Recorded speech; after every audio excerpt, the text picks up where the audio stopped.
This week on World Traveler Cooking, we're going to make Khoresh Fesenjan. Now, a few days from when this video is released will be Nowruz, or the Persian New Year. The Persian calendar, like most traditional calendars, is a lunisolar calendar. In other words, each month marks a moon, but it's squared off with solar events. So the Persian New Year is always on the vernal equinox. You see something similar with the Chinese New Year, the Chinese calendars, the pre-Islamic Arabic calendars, and things like that. It was changed later for the Arabic calendar for other reasons, but for the Persian calendar it remained a lunisolar calendar. And so in celebration of that, we're going to make what is probably one of the most interesting Persian dishes I know of, namely Khoresh Fesenjan. Khoresh Fesenjan is a walnut pomegranate chicken stew. It's really good, it's absolutely delicious, and I'm going to show you how to make it. The ingredients are relatively simple. We have 2 onions, although probably for a smaller portion you only use 1. I'll include in the description basically enough for a kilogram of chicken. I'm actually making 1.5 kilograms, or 2 kilograms, somewhere in that area. So I have 700 grams of walnuts, that's about 8 cups. I have this stuff here that's pomegranate. I guess sometimes they call it pomegranate molasses or pomegranate concentrate. That's really important. I have 2 chickens that we got at the market, or I got at the market, and these are, again, head, feet attached, everything. They are going to be quite delicious. And then, then we will top it all off with some pomegranate seeds, mostly for decoration. This is a fairly simple dish, but don't let that surprise you, it's extremely good. So, let's go ahead and get started. Now, if you have a blender, first of all, normally you want to make sure the nuts are roasted. In this case I have roasted walnuts, so I'm going to use them. If you don't have roasted walnuts, you'd want to roast them first. If you have a blender, or better yet, a food processor, you can just chop them up like using that for this next step. Otherwise, like a giant mortar and pestle like this Julienne will work. And basically we're just going to ground this into something of a coarse meal. So this is a little bit coarse still. Let me just get a little bit of it to a, I'd say about like that. And I'm just going to grind it all like that. And when I'm done, I'll be back. Now I'm kind of getting near the end of the walnuts here. And my Julienne techniques improved a bit. So I figure I should show you how awesome these are actually. And I suspect before electricity, something similar would have probably been used to prepare this in Iran. Similar grinding stones are used in India,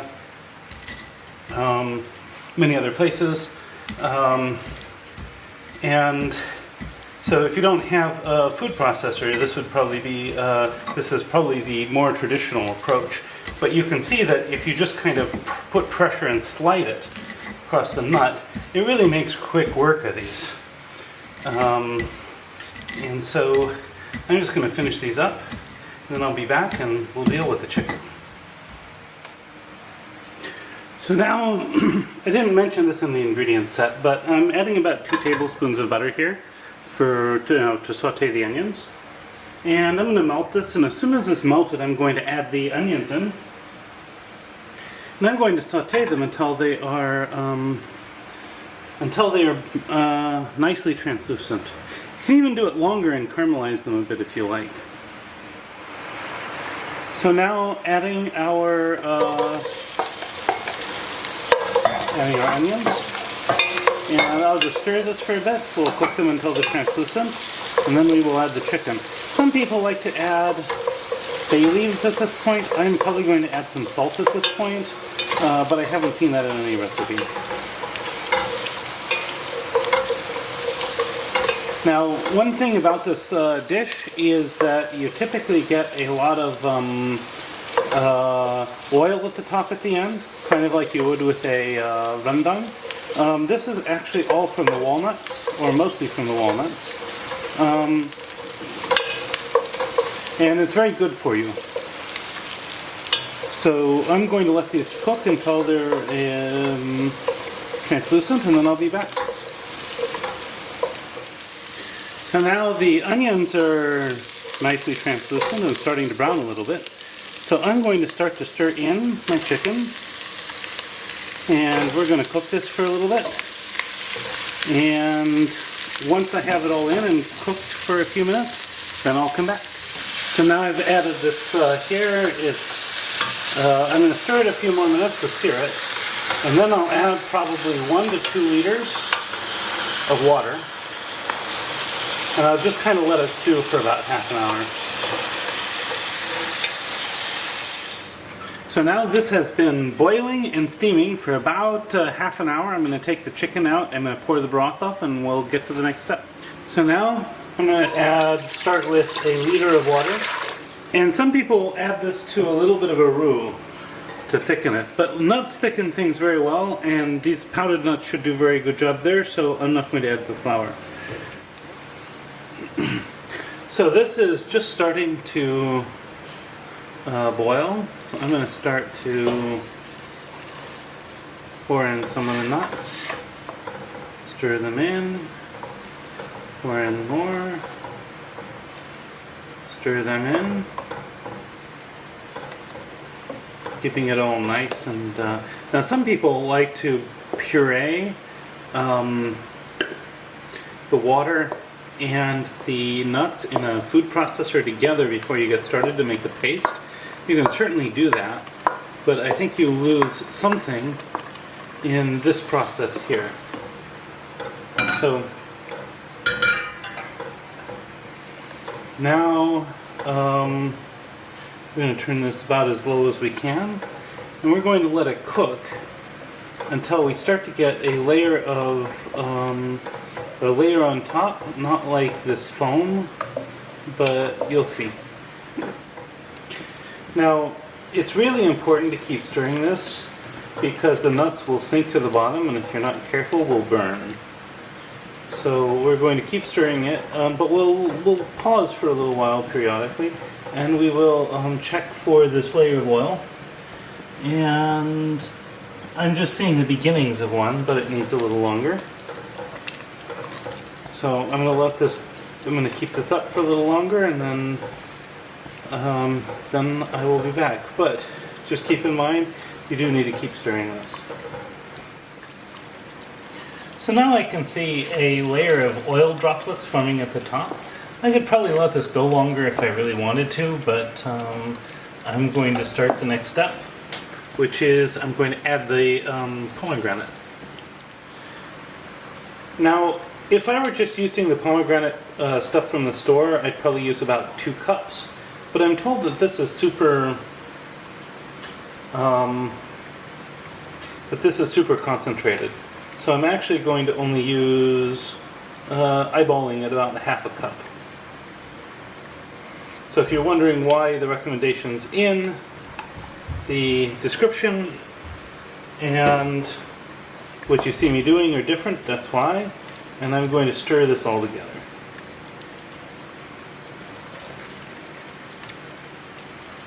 Then I will taste it and adjust as necessary. You can adjust with, if it's too sweet, you can add more pomegranate. If it's too sour, you can add some sugar. And that's basically it. Now you can see right away, stirring that pomegranate in really darkens this up. So I'm going to finish stirring this, and then I'm going to taste it. So what's left now is to stew the chicken in this mixture for at least a few minutes, or if the chicken needs more time to tender out, in some cases you can leave it in for more. And basically just this needs to be on about as low heat as you can manage. And so I'm going to add all this in, stir it together, and get this ready, and then we'll be back in a few minutes for a taste test. Now to plate this, of course I'm just doing a brief taste test now. I'm just using some white rice, although ideally it would be like a Persian rice, which would have saffron and maybe barberry on top. But that's a project for another time.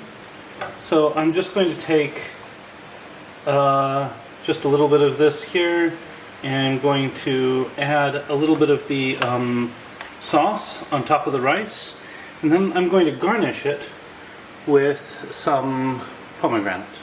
So for the garnishing, I'm just going to sprinkle a little bit of the pomegranate both on top and around the plate. And here we have our Khoresh Fesenjan. Next up, I'm going to do the taste test. And now for the taste test. First of all, I'm going to try a little bit of rice with the sauce.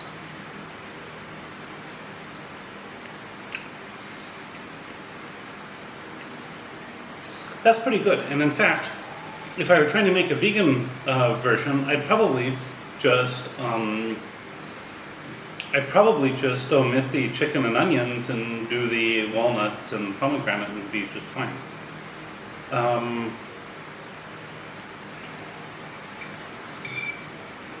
It's nutty.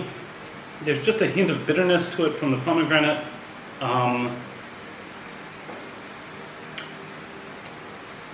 It's sour, a little bit sweet, but not too sweet and not too sour. Now I'm going to try a piece of this chicken. Oof. All right.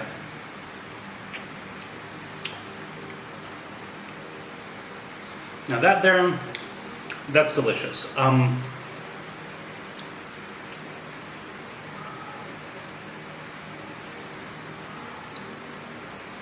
You get the meat, the nuttiness, the full-bodiedness from the onions, the fruitiness from the pomegranate. It's all right there. This is absolutely delicious. Now, if you enjoy this kind of content and you find it interesting, I hope I've earned a like and a subscription from you. And please check out my Patreon page where you can get access to